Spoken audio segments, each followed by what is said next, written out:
Sports fusion hub यानी खबर का अखबार। प्यारा दोस्तों, मैं सारा हूँ। वीडियो शुरू करने से पहले अगर आपने अभी तक चैनल को सब्सक्राइब नहीं किया है तो कृपया चैनल को सब्सक्राइब करें और वीडियो को लाइक करना न भूलें। केवल 200 लाइक। आईपीएल का सबसे मनोरंजक और रोमांचक मैच बेंगलुरु के चन्नास्वामी स्टेडियम में देखा गया। इस मैच में आईपीएल इतिहास की दो सबसे खतरनाक टीमें चेन्नई सुपर किंग्स और रॉयल चैलेंजर्स बैंगलोर आमने सामने थीं। एक तरफ रॉयल चैलेंजर्स बैंगलोर की टीम है जो प्लेऑफ के कगार पर पहुंच चुकी है। चेन्नई सुपर किंग्स की टीम प्लेऑफ से बाहर हो गई। बेंगलुरु की टीम यह मैच जीतकर प्लेऑफ में अपनी राह आसान करना चाहेगी, जबकि चेन्नई की टीम अपना सम्मान बचाना चाहेगी।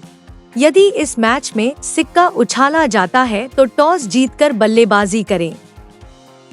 चेन्नई के कप्तान महेंद्र सिंह धोनी ने गेंदबाजी का फैसला किया। उन्होंने बेंगलुरु को बल्लेबाजी के लिए आमंत्रित किया। विराट कोहली और नए बल्लेबाज जैकब बेथेल बेंगलोर के लिए पारी की शुरुआत करने आए। दोनों बल्लेबाजों पर अपनी टीम को अच्छी शुरुआत देने की जिम्मेदारी थी। चेन्नई सुपर किंग्स ने पहला ओवर तेज गेंदबाज खलील अहमद से कराया। जैकब बेथेल ने तीसरी गेंद पर शानदार चौके के साथ ओवर की शुरुआत की। फिर उन्होंने चौथी गेंद को भी चौके में बदल दिया। ओवर की पांचवी गेंद पर उन्होंने खलील अहमद को छकाते हुए खतरनाक चौका जड़ा। इस प्रकार जैकब बेथेल ने पहले ओवर में 13 रन बनाकर बेंगलोर को अच्छी शुरुआत दी। चेन्नई सुपर किंग्स की ओर से दूसरा ओवर फेंकने आए अंशुल कंबोज शानदार गेंदबाजी कर रहे थे।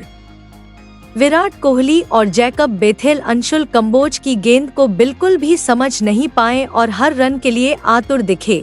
खतरनाक गेंदबाजी करते हुए अंशुल कंबोज ने दूसरे ओवर में सिर्फ 3 रन दिए। 2 ओवर के बाद रॉयल चैलेंजर्स बैंगलोर का स्कोर 16 रन हो गया।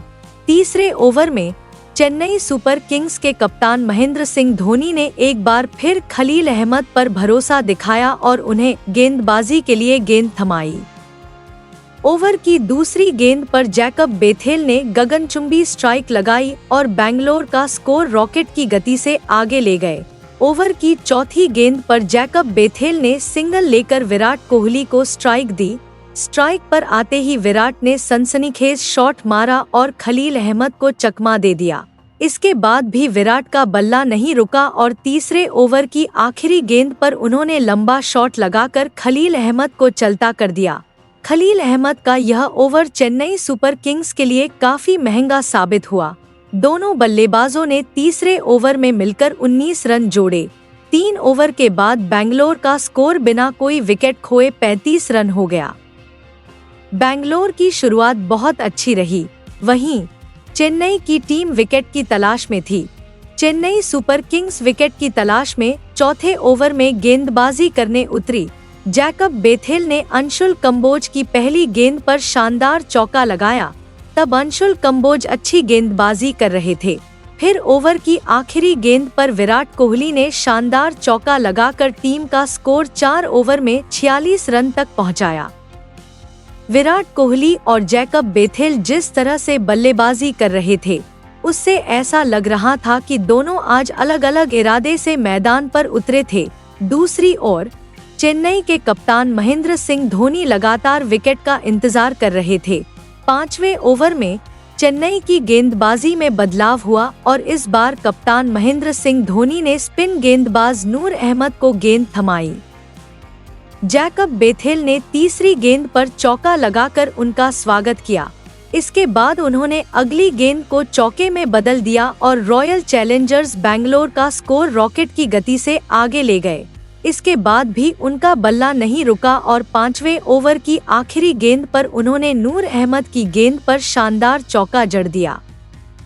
दोनों बल्लेबाजों ने 5वें ओवर में मिलकर 14 रन जोड़े और सिर्फ 5 ओवर में अपनी टीम का स्कोर 60 रन तक पहुंचा दिया। विराट कोहली एक छोर से बैंगलोर का स्कोर तेजी से बढ़ा रहे थे। वहीं जैकब बेथेल भी दूसरे छोर से तेज गति से रन बनाकर उनका साथ दे रहे थे। चेन्नई के गेंदबाज अब तक एक भी विकेट नहीं ले पाए हैं। जिससे सीएसके के कप्तान महेंद्र सिंह धोनी काफी नाराज नजर आए। पावर प्ले के आखिरी ओवर में चेन्नई सुपर किंग्स की ओर से गेंदबाजी करने आए अंशुल कंबोज की पहली गेंद पर विराट कोहली ने आसमानी चौका लगाकर अपने इरादे साफ कर दिए। इसके बाद उन्होंने ओवर की दूसरी गेंद पर शानदार चौका लगाकर अपनी टीम का स्कोर तेजी से आगे बढ़ाया। अंशुल कंबोज ने इस ओवर से 11 रन दिए। रवींद्र जडेजा ने शानदार गेंदबाजी की और दोनों बल्लेबाजों को बांधे रखा तथा 7वें ओवर में सिर्फ 2 रन दिए। 7 ओवर के बाद बेंगलोर का स्कोर बिना कोई विकेट खोए 73 रन हो गया। 7 ओवर पूरे होने के बावजूद चेन्नई का कोई भी गेंदबाज अब तक एक भी विकेट नहीं ले सका है। 8वें ओवर में चेन्नई सुपर किंग्स की ओर से बड़ा बदलाव देखने को मिला और इस बार कप्तान महेंद्र सिंह धोनी ने विकेट की तलाश में सैम कुरेन को गेंदबाजी के लिए बुलाया। जैकब बेथेल ने अपने ही अंदाज में शानदार चौका लगाकर उनका स्वागत किया। इसके बाद दोनों बल्लेबाजों ने ओवर में सिर्फ 3 गेंदों पर रन बनाए। आप एक भी प्राप्त कर सकते हैं, लेकिन 5वीं गेंद पर विराट कोहली ने ऐसी शानदार गेंद फेंकी कि सैम करन खून से लथपथ होकर रोने लगे। सैम करन ने इस ओवर में 14 रन दिए। 8 ओवर के बाद रॉयल चैलेंजर्स बेंगलोर का स्कोर बिना कोई विकेट खोए 87 रन हो गया। इसी समय जैकब बेथेल अपने अर्धशतक के बहुत करीब पहुंच गए। 9वें ओवर में कप्तान महेंद्र सिंह धोनी ने रणनीति बनाई और विकेट की तलाश में एक बार फिर रवींद्र जडेजा को गेंद थमाई, लेकिन 9वें ओवर की दूसरी गेंद पर जैकब बेथेल ने खतरनाक चौका लगाकर महज 28 गेंदों में अपना तूफानी अर्धशतक पूरा किया और चेन्नई की उम्मीदों पर पानी फेर दिया। हालांकि इसके बाद रवींद्र जडेजा ने शानदार गेंदबाजी की और 9वें ओवर में सिर्फ 7 रन दिए, लेकिन जडेजा भी अपनी टीम को सफलता नहीं दिला सके। 9 ओवर के बाद रॉयल चैलेंजर्स बेंगलोर का स्कोर बिना कोई विकेट खोए 94 रन हो गया। वहीं विराट कोहली भी अपने अर्धशतक की ओर बढ़ रहे थे।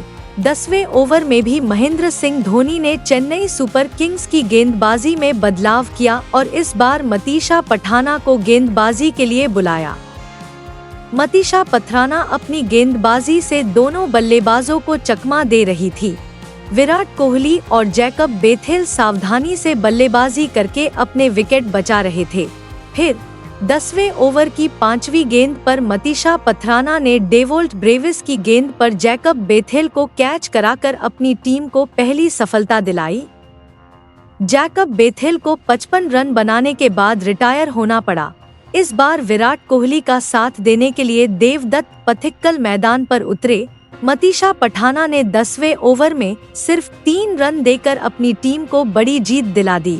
19वें ओवर में खलील अहमद गेंदबाजी करने आए, लेकिन रोमारियो शेफर्ड ने पहली गेंद पर 2 रन के साथ उनका स्वागत किया और फिर दूसरी गेंद को चौके में बदल दिया और तीसरी गेंद पर चौका लगाकर खलील अहमद को आउट कर दिया। उसके बाद वह नहीं रुका, उन्होंने चौथी गेंद भी फेंकी और फिर उन्होंने 5वीं गेंद पर भी चौका मारा। तभी एक नो बॉल हुई, लेकिन रोमारियो शेफर्ड ने आखिरी गेंद पर चौका लगाया और यह ओवर उन्होंने 100 गज की दूरी से एक और चौका लगाया और स्कोर 100 के पार पहुंच गया।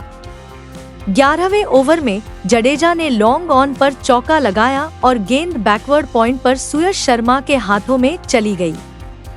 जडेजा ने 13वें ओवर में एनगिडी की गेंद पर चौका लगाया।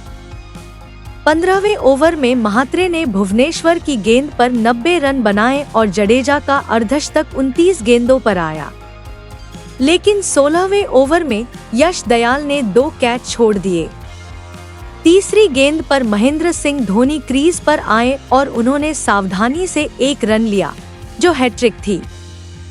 जडेजा ने अगली ही गेंद पर फिर से हिट लगाकर माहौल बदल दिया।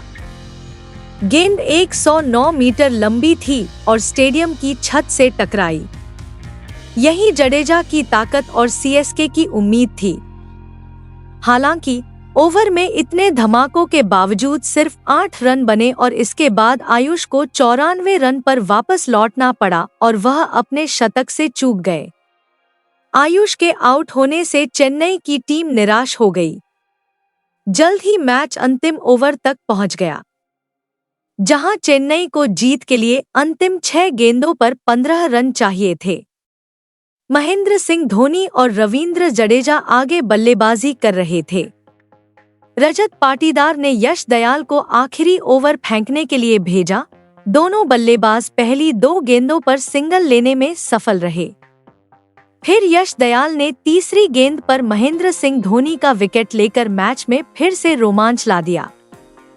इस बार शिवम दुबे बल्लेबाजी करने आए हैं। जैसे ही वह मैदान पर आए, उन्होंने एक सनसनीखेज गेंद फेंकी और अंपायर ने तुरंत उसे नो बॉल घोषित कर दिया। इस बार चेन्नई की टीम इस मैच में वापसी करती नजर आई, लेकिन इसके बाद शिवम दुबे फ्री हिट का फायदा नहीं उठा सके। शानदार गेंदबाजी करते हुए यश दयाल ने आखिरी 3 गेंदों पर केवल 1 रन दिया। इस प्रकार यश दयाल की चमत्कारी गेंदबाजी की बदौलत बेंगलुरु की टीम ने हारा हुआ मैच जीत लिया। बेंगलुरु की जीत के बाद उनकी पूरी टीम खुशी से झूम उठी। इसी समय चेन्नई खेमे पर शोक की छाया छा गई। दोस्तों, इस रोमांचक क्रिकेट अपडेट देखने के लिए धन्यवाद। सभी नवीनतम क्रिकेट हाइलाइट्स और अपडेट के लिए हमारे चैनल को सब्सक्राइब करना न भूलें। हम जल्द ही हाइलाइट्स के साथ वापस आएंगे।